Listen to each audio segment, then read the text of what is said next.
ونصلي ونسلم على رسوله الكريم أما بعد فأعوذ بالله من الشيطان الرجيم بسم الله الرحمن الرحیم. جیسا کہ آپ سب لوگ جانتے ہیں یہ مہینہ ربیع الاول کا مہینہ ہے.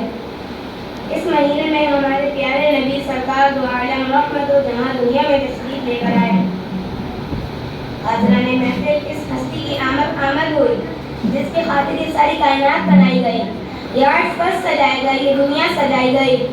یہ حقیقت ہے کہ اگر ہمارے پیارے نبی حضرت محمد صلی اللہ علیہ وسلم اس دنیا میں جلوہ گر نہ ہوتے تو کچھ بھی نہ ہوتا, نہ زمین ہوتی, نہ آسمان ہوتا, نہ عرش ہوتا, نہ فرش ہوتا, نہ انسان ہوتے, نہ حیوان ہوتے. کیا کسی شاعر نے خوب کہا ہے, مٹتے ہیں مٹ جائیں گے ادا تیرے, مٹتے ہیں مٹ جائیں گے ادا تیرے, نہ مٹا ہے نہ مٹے گا کبھی چرچا تیرا.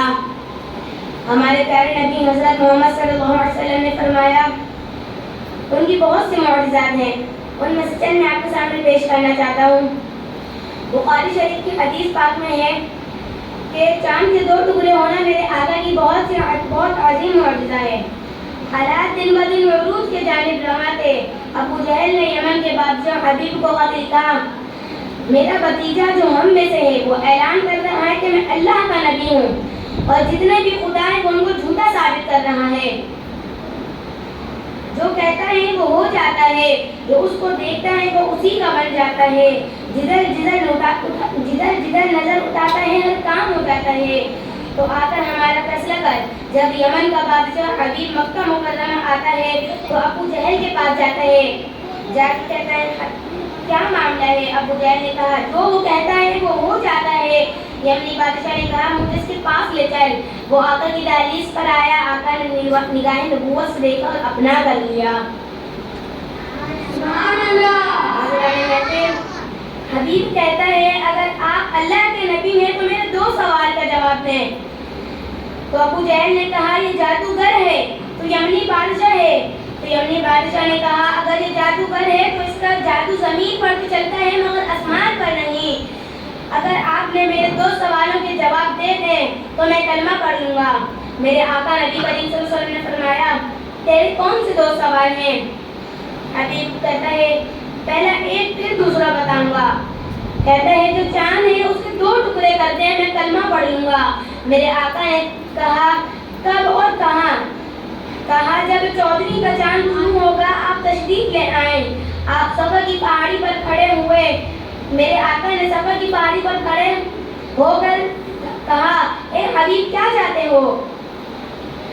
حبیب نے کہا چاند کے 2 ٹکڑے کر دیں. میرے آقا نبی کریم صلی اللہ علیہ وسلم نے فرمایا اور کہا یہ وہی چاند ہے جب حلیمہ کے آنگن میں حبیب کا جھولا ہلتا تھا تو چاند بھی دست ہو جاتا تھا.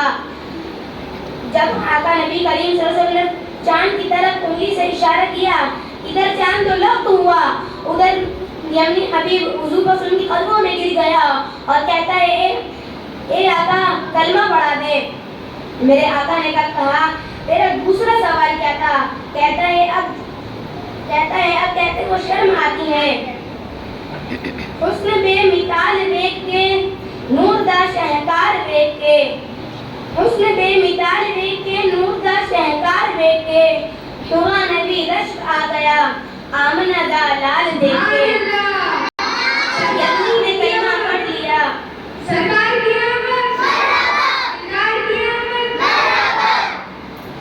یمنی نے کلمہ پڑھ لیا انگلی دار کمال دیکھ کے. کہا آقا کلمہ پڑھا دے.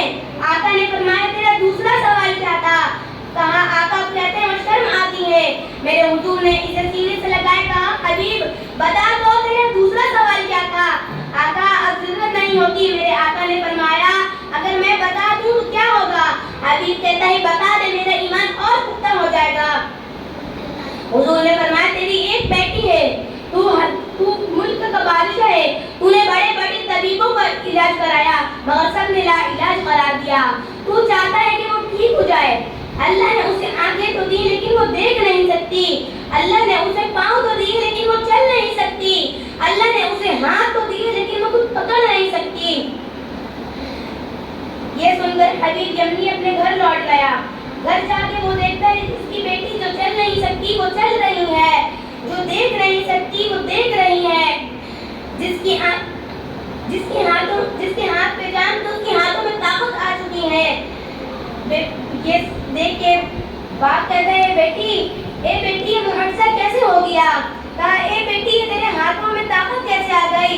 اے بیٹی یہ تیرے پیر حرکت کیسے کرنے لگے؟ اے بیٹی یہ تیرے آنکھوں میں بینائی کیسے آ گئی؟ بیٹی کہتی ہے بابا 14ویں رات کا چاند تھا، کیا سنہری رات تھی، فرشتوں کی بارات تھی، لب پہ یہ سب کی نعت تھی بابا، چاند تو لب ہوا پھر وہ مست ہوا، جھومتا ہی جھومتا شاید وہ کسی کو چومتا، آ گیا وہ گھر میرے ٹھہر گیا وہ سر میں بھی۔ بیٹی کیا تھا؟ کہا وہ ایک نور تھا بابا، نور ہی نور تھا، ہمارا گھر ٹوٹ تھا بابا، چاند میں جو نور تھا اس میں کوئی ضرور تھا۔ بابا پوچھتے ہیں چاند کے اس نور میں کون تھا؟ سوچتی رہتی ہے بابا چاند میں تو داغ تھا مگر ان کا چہرہ صاف تھا۔ بیٹا پھر کیا ہوا؟ کہا جدھر جدھر نظر پڑی دم میں دم آ گیا، جدھر جدھر نظر پڑی دم میں دم آ گیا، میں مسکرانے لگی غم میں غم آ گیا۔ سرکار کی آمد، سرکار کی آمد، آقا کی آمد، آقا کی آمد۔ بیٹا نام پوچھا، کہاں غیب سے آواز آ رہی تھی کہ سب کا یہ طبیب ہے، رب کا یہ حبیب ہے، نبیوں کا یہ امام ہے، محمد اس کا نام ہے، خیال کا یقین ہے، محمد بے عیب ہے، اب تو تم بھی مان لو یہی تو علم غیب ہے۔ وما علینا الا البلاغ المبین، قل صدق اللہ العظیم۔ سبحان اللہ، سرکار کی آمد۔